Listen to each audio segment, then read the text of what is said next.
This series is kindly supported by GCM Grosvenor. GCM Grosvenor is a global alternative asset management firm with a long-standing commitment to supporting small, emerging and diverse investment managers. For over 30 years, the firm has developed expertise in funding and guiding these managers as part of its broader activity across alternative investments. With over $20 billion in AUM dedicated to small and emerging managers and $16 billion in AUM dedicated to diverse managers, GCM Grosvenor leverages its experienced team, broad network and proprietary sourcing capabilities to support their success. Through the Small, Emerging and Diverse Manager Programme, the firm creates opportunities for investors to access a wide range of talent while seeking to drive strong returns and impact. For more information, visit www.gcmgrosvenor.com. My dad was a big influence on me in terms of the way I think. He used to always say, "What do you know for sure?" or take things back to formula. So if you had a question about how something worked, dissect it back to what do I really know for sure here? We tend to avoid looking at difficult problems and assuming around them. And so he was very good at just not doing that. And I think, you find that a lot of the answers you're looking for are right in front of you. You just don't want to look there.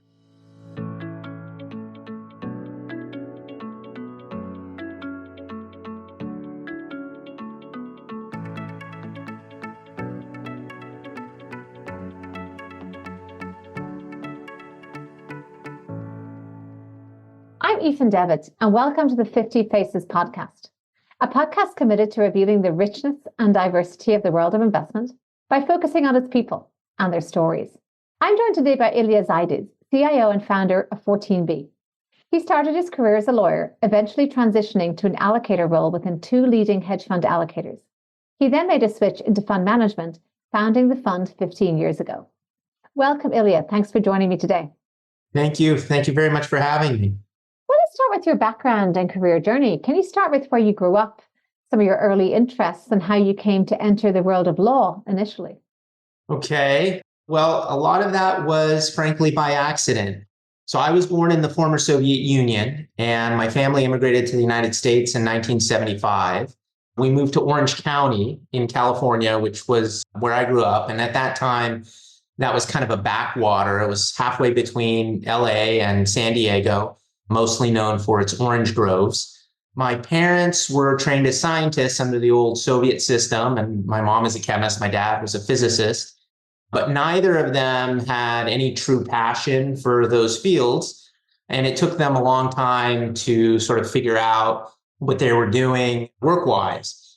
And I grew up sort of in a quintessential immigrant family where it was expected that I get an education that was aimed towards a career goal. So I looked around me and saw that all the successful people that I knew in our town were either doctors or lawyers. So I decided I'd be a lawyer. I was probably around 11 or 12 at that time, and kind of off I went. I ended up in law school in New York at NYU.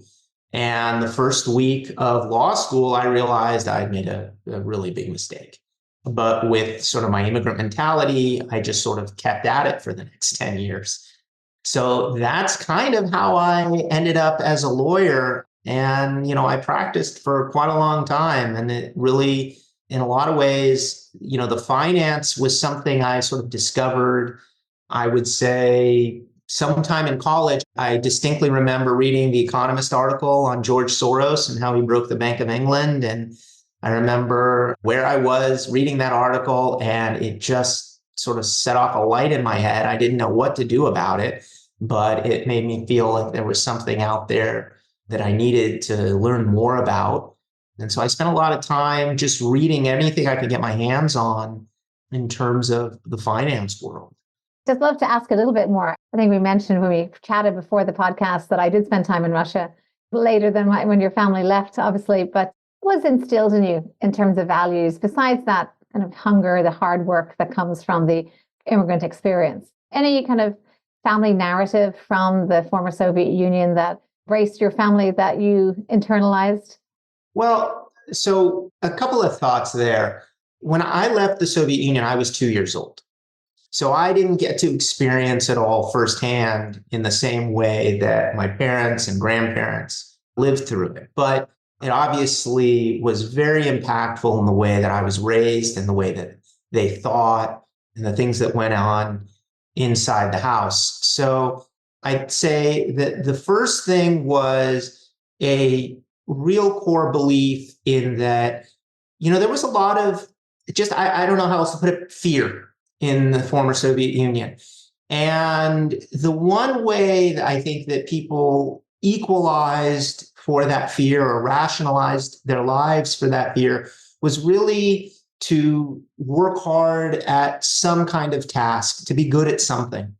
And whether it took their minds off of the fear that they experienced in their daily lives, or whether or not it was truly a method of survival during periods of time when people's lives really weren't valued highly by that society. So I think there was a real emphasis on learning something valuable and doing it well. And that translated down to me, I think. And that plus just the general, I would say, immigrant experience is always one, I would say, of an outsider, where you feel very much that you have to prove yourself, prove your worth. And I think that goes for all immigrants, regardless of where they come from, besides the fact that, generally speaking, they're coming from a place where wherever it is that they immigrate to, they're seeking a better life, right? So there's a lot that goes along with it. But I think that the general immigrant experience is always one of striving to achieve and really defining, especially their early lives, by career goals. And speaking of career goals, then, before we move on to what you ultimately pursued, why did you think being a lawyer was not for you? What was it about it in the first year that turned you off? It's a good question. I remember the moment really well, but what it was specifically, I couldn't tell you. I would say this: it felt like I was thinking about other people's issues and not my own. And that I had always felt that there's a basic concept certainly in American legal scholarship and in the legal system that, everyone deserves representation and that you advocate for your client's interests. And I agree with the idea, but it felt very difficult to me personally. I like to believe in something and pursue that something. And it was very difficult to sort of play devil's advocate all the time, arguing for a specific point, regardless of whether or not I believed it was a good one. And the process of that, by the time I got to law school, it was no longer academic. It felt very real. And it just didn't feel right, is all I can tell you. And moving then, so you made the move into finance, finally all that reading and that passion translated into application. And what then caused you to pivot again to found your own firm? And just in the origins 15 years ago of the fund manager and 14B. Sure. So I practiced law for almost 7 years, and it got to the point where, and I was a tax lawyer, so I was very familiar with accounting. And it kind of got to the point where a lot of the work I was doing for my clients, it sort of started off in the frame of, I don't really know what's going on. I'm given a certain task. I can do the task, but the broader picture was sort of elusive. Over the years, I developed a sense of the broader picture. And what also started to develop was a sense that, well, okay, the people for whom I'm working, whether it was, the bankers or other finance professionals, they didn't see it particularly clearly either. They were also sort of doing their work and doing their task. That sort of stayed with me. By the time I started to realize that bigger picture, that, well, for lack of a better sense, I knew just as much as the guy next to me, right? I was working on the same transaction. I've been doing that for years and years. By the time I got that sense, okay, I sort of had this feeling, I can do this too. There's nothing magical to it. There's nothing particularly complicated or elusive about it that I can't participate in. So in order to get into the finance field, I sort of had to take a step back. So, I had call it 10 years of experience out of college, 3 years in school and almost 7 years in legal practice. And I took a step back and I was working with people who had maybe 2 years of experience out of college or 3. I was approaching 30 and they were in their early 20s and they had more energy than me and they were okay with working 80, 90 hours a week again. And I was sort of at the point where I was like, well, I'd like to end that part of my life and move on to a more, normal career path. So in a sense, it was just a matter of proving myself in the new field. So after a couple of years, I think that was done. And I didn't particularly want to get onto a career path in finance. I didn't see that as the goal. I thought that the real interesting thing was identifying investment ideas and being able to pursue them. And that required a certain degree of freedom in order to do. There was just simply no way around it. And so that's really the genesis and why I decided to pursue it on my own. It's not that I didn't feel that there was anything left to learn, although to some degree I did feel that way, that the learning had happened, the majority of the learning had happened. And so really it was a matter of finding a spot to sort of develop. And I didn't think that developing in a large organization was the right move for me, frankly, or even necessary. And then what's at the forefront of your mind today? Can you talk a little bit about the strategy in the firm? Well, most of the work we do relates to specific companies, right? So it's really a bottoms up approach. But at a high level, I think, we've seen some pretty big changes in consumption patterns across a wide range of companies. I'd sort of brand it as stimulated excess. A lot of it comes from the decade of zero rate policy, but I think that the pandemic really added fuel to the fire. Statistic I often cite is, during the 2020 to 2023 period, government spending added about 7% per year to GDP, while, the money supply grew by about 40%. So I don't know if all of that was necessary or not, given the circumstances at the time, but there's no doubt that that stimulus drove a massive increase in consumption. And I think that it's hard to imagine that there's not going to be a very large and significant hangover that's roughly equivalent to the party that took place. And I think that we're just at the beginning of that, both in terms of the scale, the magnitude, and the time that it's going to take. And one of the things that concerns me the most about that is that excess spending has become to some degree habitualized. So now it looks like consumers, especially younger consumers, have taken on a large amount of debt to keep up their consumption habits that they've grown acclimated to over the previous sort of, 5 or 6 years. And I just don't see that ending well. And I worry a lot about the younger generation's ability to service their debt loads over time, and especially how that affects their ability to make good life choices. I mean, I think that one of the lucky things that I experienced was, because of my immigrant background, I was frugal. And when I was in my 30s and still young enough and dumb enough to make, risky changes, I was not financially strapped to the point where I couldn't do that, or it was just irrational for me to try. And I think that has been stripped from a lot of people in this younger generation. I don't see that as a good thing at all. And I think that it's not likely to end well. It's likely to end in an exacerbation of social imbalances and general strife that can't be easily corrected. It's going to take decades to wean that out of the system. So that's kind of the thing I'm thinking about from a big picture perspective. And how does that translate then into a portfolio? How do you express that concern of big picture, looming strife, I suppose? And, how do you kind of counter that with the short-term exuberance that we're all feeling? Yeah, well, I mean, that's the challenge. I think that one of the big challenges I find in investing is not to allow your personal view of things to cloud your ability to make decisions from an investment perspective, especially over, say, the medium term.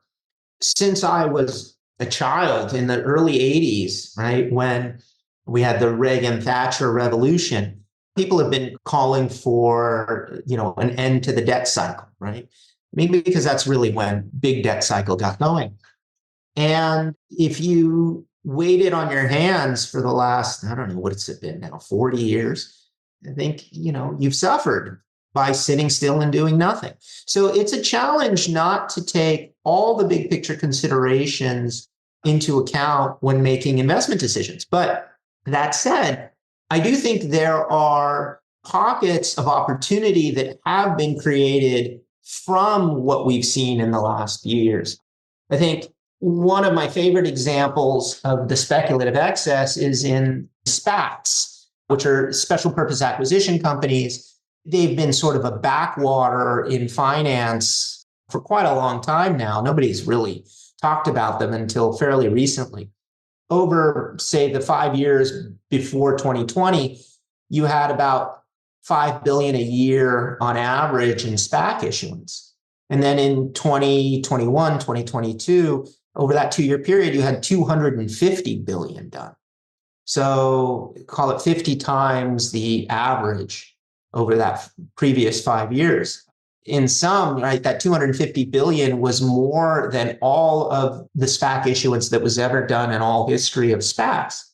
And I would say the vast majority of these companies have absolutely no business being in the public markets. Most of them have little or no revenue. I would say that the vast, vast majority have ridiculous business models that really you can't hope to achieve any sense of sustainable profitability over any reasonable company lifetime. And then there's frauds, outright frauds. So there's a huge pool of these companies, and typically it takes them about 3 to 4 years to burn off the capital that they've raised. So you're about halfway through that process and that cycle. And I think it's a right place for finding short ideas. So that's one thing that sort of comes to mind from that speculative excess that's actionable. I also think that the excesses have sort of a ringing effect in the sense that the baby gets thrown out with the bathwater from time to time. And I'm not talking about just SPACs, but generally that sort of happens with speculative excess. It swings hot, then it swings cold. Those are more bespoke opportunities, but they're still available. And so there is value to be found, but it's more kind of one-offs, baby getting thrown out with the bathwater type of situations. What is it that you think is creating these excesses over and over again, is causing memories to be so short and we see this with governance as well, the same mistakes to basically repeat every cycle? How do you think the excesses aren't detected? Well, that's a good question. I do think that it is human nature. A friend of mine likes to joke. He says, we live and we learn, but we don't. We live and we make the same mistakes over and over and over again. We're prone to making the same mistakes. I think that's human nature to a large degree. So I'm not sure that they can be wrung out of the system entirely. I do think that once we started off on a debt cycle, that to a large degree, the road was laid. It's very difficult, I think, for a society to pull back on consumption, on debt. Those things typically end in either a massive inflation, austerity, which is very difficult, and ultimately probably some forms of civil unrest. I don't know that that's really preventable. I think it's really the human experience. And we're lucky to have lived in a time of general stability. And if we're lucky, the period of general stability will last a lot longer than we expect. But I do think that those types of excesses, they've been laid. That road has been laid. And there's not a lot of ways around it. Productivity would help. Great invention, right? Thoughtful spending of capital that drives return. I don't just mean financial spending, but innovation and development. Those things will help. But ultimately, I think that the next, call it 30, 40 years are unlikely to be as calm and peaceful financially as the past 30, 40 years. I just don't see that. Well, before we go too fourth turning in this conversation. Let's go back to the business and the experience you've had with clients and how their needs are changing, as well as the fundraising experience, obviously 15 years now on your own in some form. How has that experience on the fundraising side been? How do you find that the clients' needs are evolving? So, in a sense, I'm lucky that we've been in business since really the end of 2008, early 2009. And we've curated a client base that knows us fairly well. And what they expect from us is returns, performance. And I think we've been pretty successful in delivering that. So I think that is first and foremost in our clients' minds. I had in 14B is really a spin out of my former firm, which is KG. I had a business partner and he and I separated at the end of 2021. And so that was a splitting off. Some of our clients left and we've been sort of rebuilding ever since. But I would say that for the new clients that we're speaking to, they have very different sort of issues. They certainly look to us and our performance as something that they're interested in, but they also have particular issues that they're dealing with. So, for example, one of the big ones that I'm sure everybody's heard about at this point is the overallocation to private equity. And so whether or not that works out okay or not, I'm not here to tell you. But what I would say is that, the illiquidity in people's books as it's allocated to equity is a real issue for them. And so that's something that they're dealing with that really doesn't have much to do with us specifically, but it's difficult for them to reallocate to, say, public equity, which is what we're known for, when they're so deeply embedded with the privates. Also, I think that the fact that we now have an interest rate, I think Jim Grant put it really well. He's like, well, finally, I have an interest rate to observe, right? That changes the dynamic for a lot of investors and their allocations, right? You can make a reasonably good return now in credit and in fixed income. And so I think that takes up a lot of people's attention, and rightly so. Some of the clients that we talked to over the years have expressed a broader interest in sort of an educational capacity, right? They want to get more information from their investment managers. We're happy to do what we can in that degree, but it's really not how we're set up as a small firm, right? We have our hands full with investing and just making the returns, and we're happy to explain to people what we're doing and how we're thinking. But a lot of them seem to have gone to the larger firms, which they use for educational purposes. So that, I think, is a big theme that we're seeing. It's really interesting. And then you're speaking earlier about the immigrant experience and the feeling of an outsider. And one of the focuses of this podcast series is around the financial services industry, investment in particular, how inclusive it is and how it deals with outsiders and includes them and embraces them. What would you say, just your assessment of the industry, given how long you've been in it and you started out in law, which is not dissimilar? How would you assess the inclusivity, the diversity of the industry today? Well, it's interesting. I would say as compared to the legal profession, the finance profession is terrible at inclusivity. I'll just give you an example. So today, I think a slight majority, but a majority of graduates from law school are women. And so the legal industry has been, and this has been a consistent theme that's basically emerged since the 1970s. And so the legal industry has taken that reality into account, and it has changed its ways of operating in a way that accommodates women better. Because again, the majority of their professionals are either women or going to be women in the next decade or so. There are meaningful differences that I've noticed between the legal profession and the finance profession, even though we're so closely linked. One obvious example is how the legal profession treats maternity leave, which I think is probably the biggest single matter as it affects women's careers. I know my wife has experienced that directly, where you go on maternity leave and you sort of take a step back and you're viewed as a part-time professional, or you're viewed as having two jobs or something of this nature. Whereas With men, it's not been the same. And it's a big divide, I think, between the legal profession and the finance profession.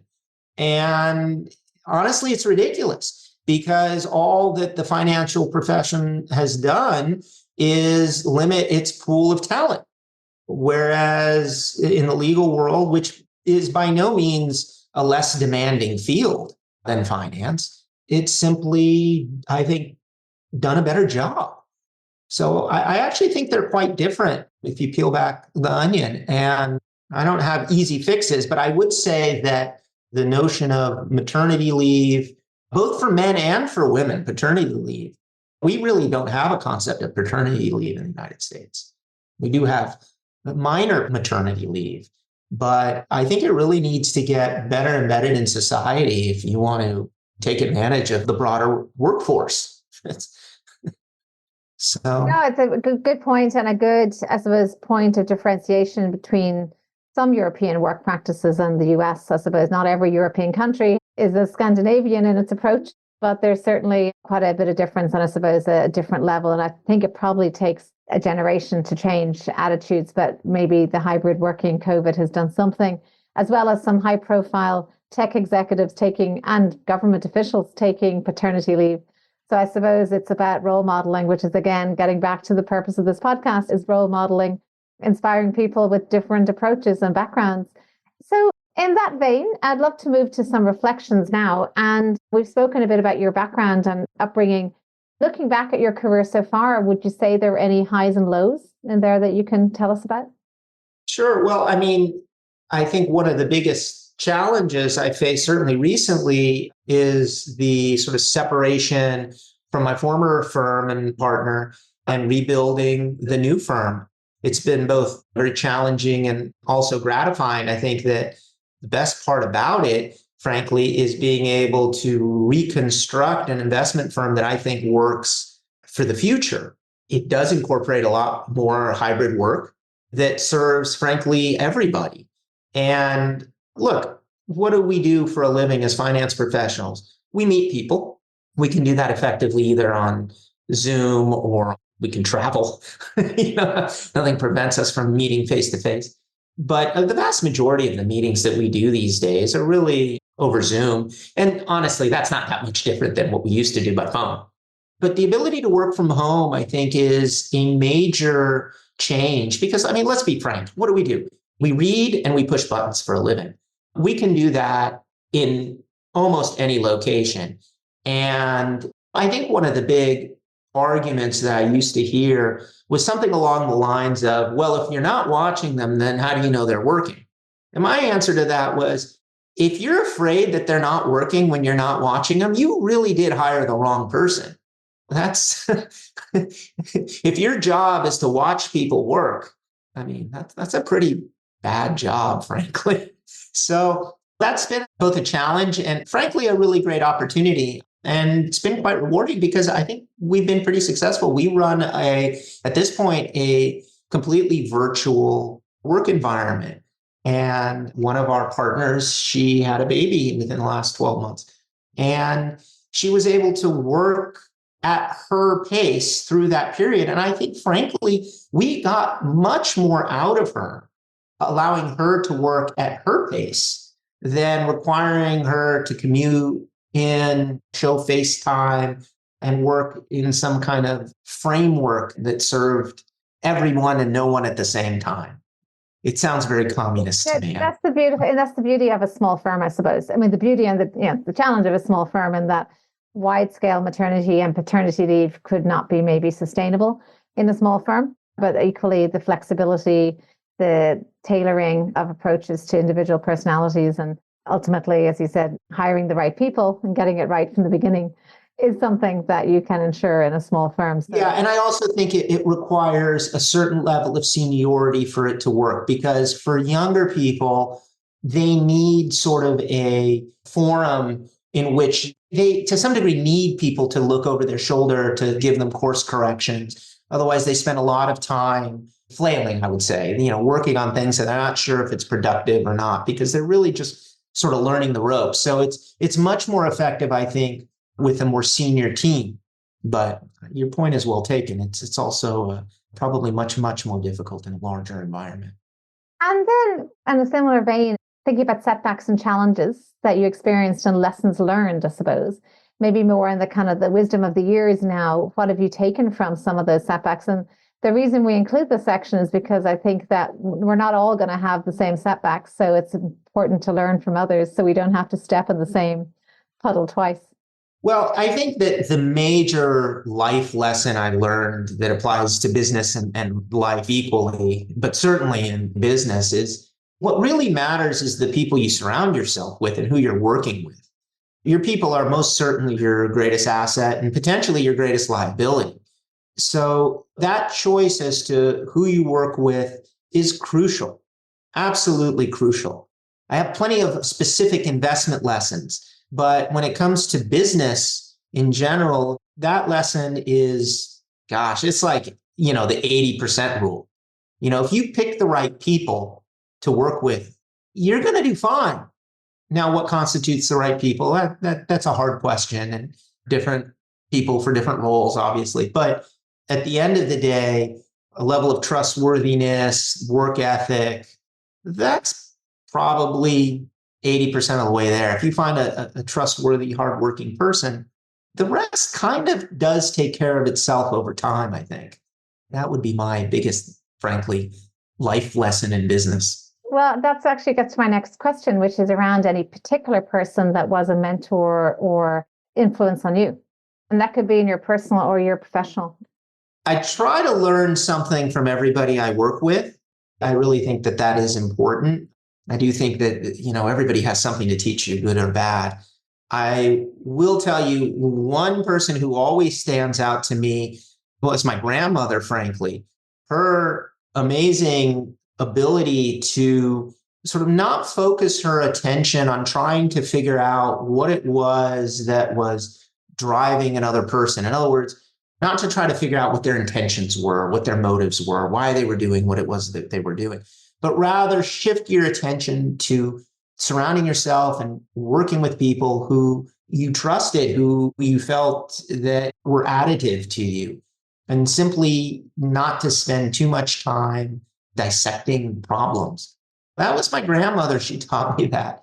My former business partner was very good at seeing what I would call things as good enough. He had a great notion for that, where, the idea that the great or the perfect is the enemy of the good. So he had a great sense of that. My dad was a big influence on me in terms of the way I think. He used to always say, what do you know for sure? Or take things back to formula. So if you had a question about how something worked, dissect it back to what do I really know for sure here? Usually the problem is fairly simple. It's just you don't want to look at it. We tend to avoid looking at difficult problems and assuming around them. And so he was very good at just not doing that. And I think, you find that a lot of the answers you're looking for are right in front of you. You just don't want to look there. I love that. I also am somebody who embraces complexity. And I think that taking it back to formula, and before this podcast is over, I want to see if you can remember how your father would have said that in Russian, because I have spoken some Russian and I'd love to know what that expression is, because it's a... Yeah, he would say it in English, actually. He would say it in English with a very thick Russian accent. So it would come out, what do you know for sure? That's wonderful. And I suppose that maybe that gets to the last question, which is usually around creed or motto or advice for your younger self or other words of wisdom you can leave us with. And I think each of those individuals has really endowed their own wisdom. But anything you can leave us with as the last thought? I'll give you two of them, I guess, or maybe even three. How about three? So there's a great quote from Henry David Thoreau, and I'll summarize it. I won't get the quote exactly right, but he said, ultimately, we only hit the targets we aim for. So aim high. And I think that that's a great, certainly in investing and in life in general, great advice. I would say, again, probably 80% of the mistakes you make in investing have to do with really just not setting your standards high enough. So I think that's a really good one. I like the Japanese concept of Kaizen. which, it basically translates to roughly, continuous improvement. I think that a lot of good work is done simply through continuing to improve. If I were to give my younger self, a piece of advice, I would say, stick with it. If you find something that you enjoy or it really holds your attention and you're interested in, stick with it. Focus on continuously improving your task. The path to success isn't usually straight or linear. There are usually many, many deviations, and the ability to constantly improve will get you there over time. That's two good ones, I think, I try to live with. My fifth grade teacher actually gave me a really good piece of advice that I quote to people a lot. And this one I remember verbatim. She said to me, the world doesn't care about all the adventures you have at sea, but whether or not you brought your ship to port. And I thought that one has stuck with me ever since I was 11. And I think that way too much time is wasted trying to explain the mistake that was made rather than spending that time trying to improve or fix it. And, I think that that's a hugely important concept. The world really doesn't care. I love that. And I think I listen to a lot of podcasts about entrepreneurs who don't look backwards, they look forwards. And I think that's not the same as not learning from that mistake, but it's about not dwelling on that mistake. And I suppose not ruminating and letting it cloud them. So thank you so much, Ilya. This story, looking backwards and forwards, has been fascinating in terms of your own origins and how that shaped you. And equally, your perspective on finance is refreshingly modern, I'd say. So thank you for coming here and being one of the few to express it that way. Thank you for sharing your insights with us. Thank you so much for having me. It's been absolutely my pleasure. I'm Aoife Devitt. Thank you for listening to the 50 Faces podcast. If you liked what you heard and would like to tune in to hear more inspiring investors and their personal journeys, please subscribe on Apple Podcasts or wherever you get your podcasts. This podcast is for informational purposes only and should not be construed as investment advice, and all views are personal and should not be attributed to the organisations and affiliations of the host or any guest.